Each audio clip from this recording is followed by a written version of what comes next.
Olá, bem-vindos e bem-vindas a mais uma aula de Matemática D, manipulação de números reais, propriedades de adição, subtração, multiplicação e divisão. Vamos lá? Então, eu espero que vocês todos tenham assistido a aula 2, da professora Raquel, que a gente vai revisar, como ela disse, eu tinha esquecido de usar a primeira aula. Beleza? Vamos lá. Então, aula 3. Coloquei mais uma vez um print na nossa aula para quem está perdido ainda. Matemática D, tá bom? Apostila aí, aula 3, manipulação de números reais. Operações com frações. Então, relembrando, o que é uma fração? Fração é uma divisão, e ela tem essa cara aí, né? Que é 1 sobre, que a gente fala 1 sobre 4, tá? Então, temos o numerador e o denominador, certo? Coloquei um gifzinho ali bem legal, bem intuitivo, ó. Se a gente tem uma pizza, a gente divide ela por 4 pedaços, a gente tem 1/4, cada pedacinho dela representa 1/4. Se eu juntar 2 pedaços de 1/4, eu vou ter metade da pizza, certo? Então, eu vou ter 1/4 mais 1/4, certo? 2/4, sim? Que vai ser metade. Então, é o que o gifzinho expressa. Professora, não estou acompanhando. A gente vai aprender como fazer isso ao longo da nossa aula, beleza? Mas é um gifzinho só para vocês visualizarem o que são essas frações, como que são essas operações. Vamos lá. Adição de frações com denominadores iguais. Então, quando eu tenho uma adição de denominadores iguais, o que a gente faz? A gente adiciona os numeradores e mantém os denominadores. Professora, só? Então, se eu tenho 2/4 mais 1/4, eu vou somar o 2 mais o 1 e vou manter o 4. Quando eu estou mantendo um 4, nada mais é do que estar fazendo o mínimo múltiplo comum. O que é o mínimo múltiplo comum entre dois números iguais? É ele mesmo, concorda? Sim ou não? Porque se você for fazer, por exemplo, entre esse caso, 4,4, MMC, né? 4,4 barrinha. Eu vou dividir por 2. Dá 2 e 2. Eu vou dividir por 2 de novo. Dá 1 e 1. 2 vezes 2, 4. Aí você vai decompor o número 4. Do que ele é composto? Ele é composto de 2 vezes 2, por primos, né? No caso, como a Raquel explicou na aula 2. Então, essa decomposição do número 4 se resulta em 2 vezes 2. E vai ser ele mesmo. Então, quando eu digo para vocês manterem esse número e somar só o numerador, eu estou dizendo MMC entre números iguais é ele próprio, certo?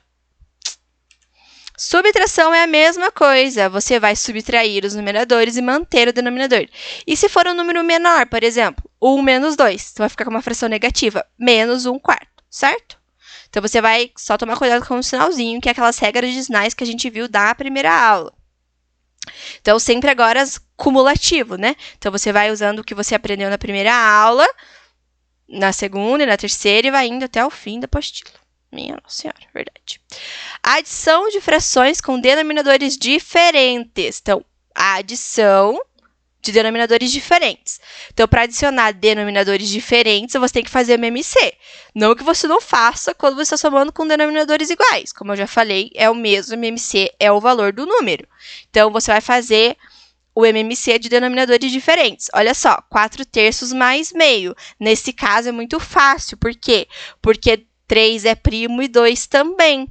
Quando eu tenho dois números primos, basta multiplicar entre si para encontrar o mínimo múltiplo comum, porque a decomposição nada mais, nada menos é do que a multiplicação entre eles. Olha só, 4/3 mais meio. Você vai fazer o mínimo múltiplo comum entre 3 e 2. Divido pelo menor primo 2, divido depois pelo menor primo 3. 2 vezes 3, 6. E aí sim eu coloco o 6 e vou fazendo essa regrinha.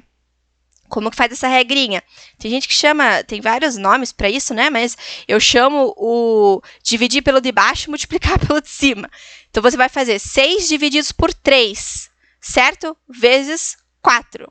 6 divididos por 3, 2. 2 vezes 4, 8. Você vai fazer a mesma coisa agora para a segunda fração. 6 divididos por 2, 3. 3 vezes 1, 3. Então, você vai ficar com 8 mais 3. 8, 9, 10, 11. 11 sobre 6. Certo? Professor, e se eu tiver mais? Você vai fazer o mesmo processo. Que daí se você tiver 5 números, você vai fazer a MMC de 5 números. E você vai ter que fazer dividir pelo de baixo, multiplicar pelo de cima 5 vezes. Certo? É o mesmo processo. É maçante, mas é assim que se faz. Divide pelo de baixo e multiplica pelo de cima. É um mantra. Divide pelo de baixo e multiplica pelo de cima. Certo? Subtração de frações com denominadores diferentes. É a mesma coisa. Você vai encontrar o MMC e vai dividir pelo de baixo e multiplicar pelo de cima, com a única diferença de que agora você vai ter um sinal negativo, certo? Cuidado quando você tiver positivos e negativos alternados, ou quando você tiver parênteses. Então, aqui agora você vai muito da tua habilidade, de você manipular os números. Quanto mais treino você tiver com os números, melhor você vai conseguir se posicionar diante deles. Então, aqui, mesma coisa que eu tenho dito desde a primeira aula. Professora, você só deu duas. Desde a primeira coisa que eu disse na primeira aula, que as 7 primeiras aulas de matemática D são super importantes para que vocês dominem a matemática básica, para que depois, nas outras matemáticas, vocês não percam tempo fazendo essas continhas básicas, beleza? Então, a mesma coisa, divide pelo de baixo, multiplica pelo de cima, divide pelo de baixo, multiplica pelo de cima, certo? Isso na subtração e na adição. Agora, multiplicação de frações, tá? Multiplicação de fração vezes fração, você vai ter, eu pulei um? Não. Multiplicação de frações. Fração vezes fração. Você vai fazer o quê? Multiplicar numerador vezes numerador e denominador vezes denominador. O que muita gente confunde? Eu já vi isso muito quando eu vou corrigir as coisas. Quando vocês têm multiplicação de frações, vocês confundem e fazem MMC. Mínimo múltiplo comum apenas para adição e subtração. Multiplicação é só você multiplicar os termos. Numerador vezes numerador, denominador vezes denominador. Certo? Agora, divisão de frações, tá? Vê se eu esqueci alguma coisa aqui. Não, tá certo. Multiplica numerador vezes numerador, denominador vezes denominador. Não confundir com subtração e adição. Divisão de frações. Então, na divisão, a gente tem dois casos. A gente tem o caso quando a gente tem um número inteiro multiplicado pela fração e quando a gente tem a fração dividida pela fração. Então, divisão de frações, como que a gente vai ter? Vai ser assim, ó, 4, 2 pontinhos, 2 quintos, né? Esse 2 pontinhos significa a divisão. É 4 divididos por 2 quintos. O que você vai fazer? Conserva o primeiro, multiplica pelo inverso do segundo. Daí aqui dá um nó na cabeça, porque você multiplica, tá? Mas é isso mesmo. Conserva o primeiro, multiplica pelo inverso do segundo. E vai ser a mesma coisa que você vai fazer quando você tem fração vezes fração divididos por fração. Conserva o primeiro, multiplica pelo inverso do segundo. Então, são dois mantras que você precisa fazer. Fazer não, gravar na sua cabeça. 2 mantrinhas. Quando você tem que somar ou subtrair números, frações, você vai encontrar o MMC, daí você vai dividir pelo de baixo e multiplicar pelo de cima, para você encontrar seu numerador. Quando você tem divisões de frações, ou divisão de um número por uma fração, você vai manter o primeiro e multiplicar pelo inverso do segundo. Olha nesse caso, 4 divididos por 2 quintos. Conserva o 4, multiplica pelo inverso de 2 quintos, que é 5 sobre 2, certo? Que vai dar 4 vezes 5, 20, divididos por 2, que é 10. Olha só como que fração por fração. Então, divisão de fração por fração. Você vai ter 4 terços, ó, o exemplo, divididos por meio. Conserva o primeiro, multiplica pelo inverso do segundo. Inverso de meio é 2 sobre 1. Então, vai ficar 4 vezes 2, 8 divididos por 3. E daí, aqui, vale a regrinha da multiplicação, certo? A multiplicação de números, de frações, você só multiplica numerador por numerador, denominador por denominador. Professora, mas e nesse caso, 2 sobre 1 não é 2? É 2. Então, no caso, o denominador é 1, certo? É a mesma coisa se você tiver um número multiplicando uma fração. Você tem uma fração ali, só que é 1 sobre no denominador, você vai ter 1. Beleza? Dúvidas, perguntas? Saudades. Conserva a primeira e multiplica pelo inverso da segunda. Então, na divisão de frações, fração divididos por fração ou número dividido por fração, conserva o primeiro e multiplica pelo inverso do segundo. Operações com números na forma decimal. Professora, o que é decimal? Relembrando, número decimal tem vírgula, separando a parte inteira e a parte decimal. Olha que louco, tinha um exercício desse que a gente resolveu na aula passada. Aula passada não, na aula 1. 53,745891,2. Daí tem décimos, milionésimos, milésimos, milésimos, milésimos, centésimos, milésimos, décimos, milésimos, milésimos, centésimos e décimos, e a parte inteira. Tudo isso para dizer para vocês que o número decimal ele é separado por vírgula, e ele sempre vai ter a parte inteira e a parte decimal. Por isso que ele é um número decimal, porque ele tem uma parte inteira e um número decimal, certo? Agora eu trouxe uma série de imagens para vocês, bem legais, para a gente falar um pouquinho... Travou. Para a gente falar um pouquinho sobre arredondamento, tá? A gente tem apenas duas regrinhas, que são 2 critérios para fazer arredondamento, tá? A gente precisa verificar se o último algarismo da parte decimal ela é menor que 5. Se ela for menor que 5, o algarismo não se altera. Se ela for maior que 5, aí você vai acrescentar 1. Professora, não entendi. É porque, assim, eu vou ficar falando aqui, não vai adiantar nada, eu preciso mostrar para vocês, certo? Então, olha só, 2,4, eu quero arredondar. Professora, como assim arredondar? Se eu falar para vocês assim, arredonda a unidade. Aí você vai falar, beleza, então tá. 4 é menor que 5, certo? Se 4 é menor que 5, então eu vou arredondar para 2. Porque 2,4 é mais perto de 2 do que de 3. Sim? Faz sentido, né? Agora, 2,4, então, mais perto de 2 do que de 3. Agora, veja 2,46. 6 é maior que 5. Então, 4 soma mais 1. 2,46 é igual a 2,5. Aqui agora eu já estou arredondando uma casa decimal, certo? Eu tenho 2 casas, estou arredondando uma. Então, 2,46, o 6 é mais perto que o 5, é maior que o 5, então o 4 soma mais 1.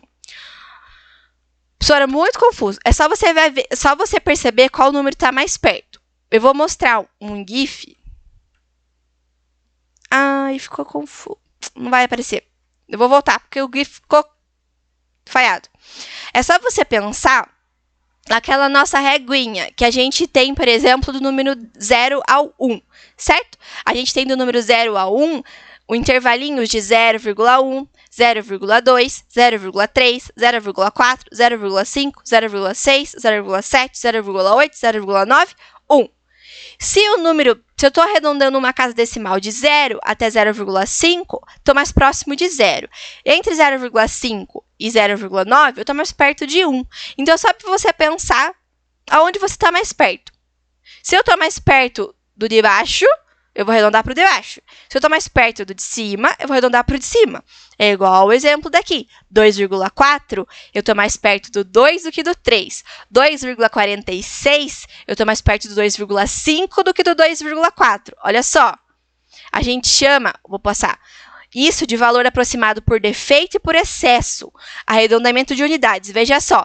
Na unidade, então, como que eu arredondo nesse caso? 2,4, ele é mais perto de qual número? Do 2 ou do 3? Você arredondaria para o 2, certo? Porque é mais perto do 2. Agora, das décimas que a gente chama, 1,82 é mais perto do 1,8 ou do 1,9? Do 1,8, certo? Então, você está fazendo um arredondamento por defeito. Arredondamento das centésimas, 8,516 é mais perto do 8,51 ou do 8,52? Do 8,52, porque 6 é maior que 5. Então, se 6 é maior que 5, eu somo 1 no da esquerda. Então, 8,52, certo?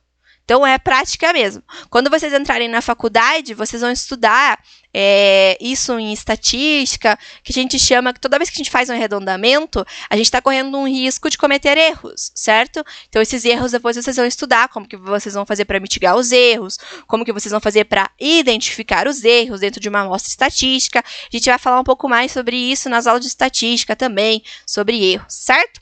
Tem algumas ferramentas para a gente poder descobrir o quanto nossa amostra vai ser confiável se a gente fica arredondando tantos números assim, beleza? Então, é isso que vocês precisam saber sobre arredondamento. Adição com números na forma decimal. Vou falar mais uma coisa. Enem gosta desse negócio de arredondamento, mas é bem intuitivo, é só você perceber aonde que você está realmente mais próximo. Pensa naquela linha, que pena que o if não deu certo. Pensa na nossa linha, né? no nosso eixo ali, num plano cartesiano, por exemplo, que você vai conseguir identificar aonde que está mais próximo. Adição com números na forma decimal. Adição, vamos lá. Podemos resolver alinhando os números pela vírgula. Então, aquele caso que a titia falou lá para vocês, nem sei que série que a gente estuda isso, desculpa que eu já esqueci. Mas você alinha vírgula embaixo de vírgula e soma normal. E a vírgula vai estar embaixo da vírgula. Então, na soma e na subtração também, você vai fazer a mesma coisa. Vírgula embaixo de vírgula e vai manter a operação normal. Certo? Agora, o problema mesmo que acontece na divisão, na multiplicação e na divisão. Multiplicação com números na forma decimal. Como que fazemos? Alinhe-se os números colocando vírgula embaixo da vírgula e você vai fazer a multiplicação normal. Depois você vai contar quantas casas decimais você tem nos números, certo? Se você está multiplicando 3, se você está multiplicando 2, você vai contar quantas casas você tem no total. E depois você vai aplicar no resultado final a quantidade de casas totais. Por exemplo, 1,842 vezes 0,013. Você vai multiplicar como se você estivesse fazendo uma multiplicação normal. Multiplica 3, multiplica 1 e o 0 vai dar normal, né? 0, 0, 0, você não precisa fazer nada. Então, você vai contar. No 0,013, tenho 3 casas decimais. No 1,842, tenho 3 casas decimais. Se eu tenho 3 no de baixo, 3 no de cima, no meu número final do resultado, eu vou ter 6 casas decimais. Porque é isso. Se você tivesse mais um número, então multiplicado 2, depois multiplicado mais 1, você vai ter o seu número resultado final, vai ter a soma das suas casas decimais. Certo? Também assim, questão de prática. Para vocês conseguirem resolver esses exercícios que tenham multiplicações com casas decimais, é apenas prática, certo? Divisão com números na forma decimal. Iguala-se as casas decimais e corta-se a vírgula. Caso o dividendo seja maior que o divisor, a operação permanece igual. Caso o dividendo seja menor que o divisor, é necessário acrescentar o 0 no quociente e 0 no dividendo, até que se consiga a situação anterior. Neste caso, o resultado da sua divisão vai começar com 0, a cada 0 necessário no dividendo é um 0 necessário no quociente. Gente, essa parte não tem na apostila, tá? Eu achei que estava faltando, daí eu resolvi colocar na aula aqui para vocês. O que acontece? Na divisão com vírgula, tem muita confusão. Então, eu vou colocar essa primeira situação para vocês.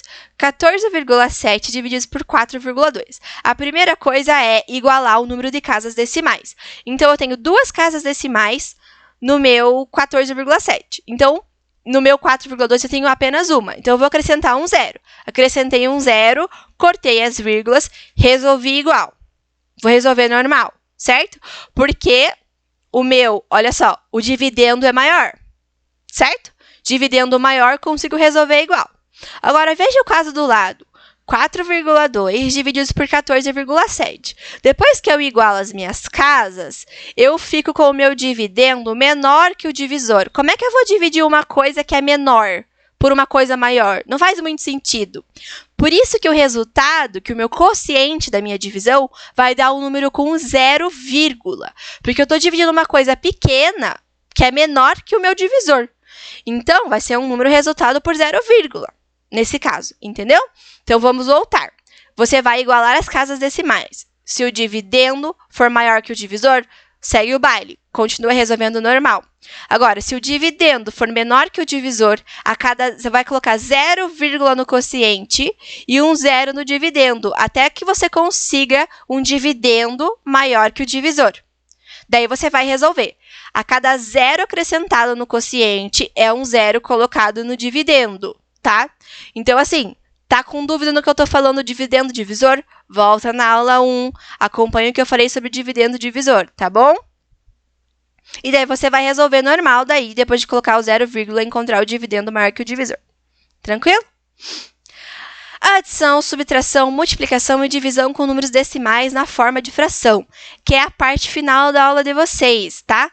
É só você transformar o número decimal em fração e aplicar as mesmas regras que vocês já sabem de fração, beleza? Como assim, professor? É só você pensar, por exemplo, que 15 sobre 10 é 1,5, ou que 1,5 é 15 sobre 10. Se você acha mais fácil mexer com fração do que com vírgula, se você quiser transformar os seus números com vírgula em frações para realizar as operações, se você acha mais fácil, beleza. Então, é só você transformar e descobrir que a cada vírgula que você tem é um zero que você tem no seu denominador. Então, se você tem 1,5, é 15 sobre 10. Se você tem 0,31, é 31 sobre 100. Certo? É potências de 10. Mas, minha dica é, se você pode fazer uma conta só, por que você vai fazer duas? Treinem a multiplicação com decimal e divisão com decimal e soma e subtração com decimal e a mesma coisa com frações, porque você precisa dominar as duas. Não é sempre que você vai ter o tempo hábil para você poder fazer as duas contas. Então, assim, fica meio que elas por elas, tá? A minha dica é seja, acho que prático e prática, né? Tente dominar as duas coisas. Agora, se você não consegue, tem alguma dificuldade em alguma coisa, pega dos exercícios mais básicos possíveis, ali dos começos da apostila, para ir até o finalzinho. E qualquer coisa, é a mesma dica de sempre. Vá na primeira aula de matemática D e faça desde o começo da matemática. Não adianta você pegar a aula 5 da matemática D, porque você não vai conseguir acompanhar, porque é um caminho ali que você tem que pegar desde o início, certo? Agora um pouquinho sobre dízima periódica também, que falam no finalzinho da apostila de vocês, tá? O que é uma dízima periódica? São números decimais periódicos, tá? Que já, como o nome diz, apresentam um ou mais algarismos que se repetem na mesma ordem infinitamente. São números racionais porque tem uma fração geratriz. E aí o que eu queria dizer para vocês, que era o momento você sabia, que aí eu esqueci de colocar o momento você sabia. Tem como a gente descobrir, tá bom? Como que descobre essas frações geratrizes? Tem como a gente descobrir pela sua dízima periódica qual fração geratriz que ela é, tá? E aí, a gente vai trazer, eu e a Raquel, em alguma aula, algum aulão online, a gente veja de trazer isso como curiosidade para vocês. Mas tem como você descobrir a fração geratriz de uma dízima periódica através de um certo número de regrinhas que você vai aplicando pelo número, através de quantos números se repetem, qual da parte tem número na parte inteira, não tem número na parte inteira, enfim, tá? Mas eu não trouxe para vocês hoje porque não tem na apostila e também não é muito relevante assim. Nunca vi uma questão de vestibular ou de Enem pedindo a fração geratriz, tá bom? No máximo que eles podem pedir para vocês é tipo assim, sabendo que a fração geratriz de tal número se dá desta forma e te dá um número e pede. Que daí que é para vocês treinarem a interpretação de texto e se vocês sabem seguir as regras, certo? Então é isso. Muito obrigada. Arigatô. E até a aula que vem, gente.